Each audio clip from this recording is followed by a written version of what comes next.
আজকেও চলে গেছিলাম পুজোর শপিং করতে। একেবারে ডিউটি থেকে ফিরেই আমি স্টেশনে চলে এসেছি। বোনের উত্তরপাড়া থেকে আসার কথা ছিল।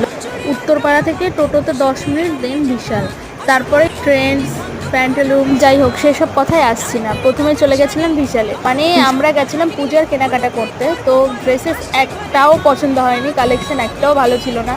হ্যাঁ, এবার অনেকের অনেক রকম মতামত, পছন্দ হতেই পারে, কিন্তু আমার পোষায়নি, মানে আমার পার্সোনালি পছন্দ হয়নি। তারপর চলে গেছিলাম গ্রসারি সেকশনে।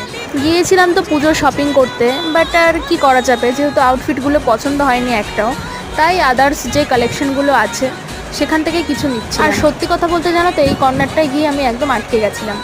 এত কিউট, এত মিষ্টি দেখতে। হ্যাঁ, এবার আসি ড্রেসের কথায়। তো ড্রেসগুলো তো তোমরা কালেকশন দেখেই বুঝতে পারছো, অফিস ওয়্যারের জন্য, কলেজ ওয়্যারের জন্য পারফেক্ট, বাট পুজো ওয়্যারের জন্য পারফেক্ট না। জুতোগুলো ঠিকঠাকই ছিল, বাট টেকসই না। তারপর চলে গিয়েছিলাম ট্রেন্ডসে, সেটা নিয়ে কাল আসবো, বাই।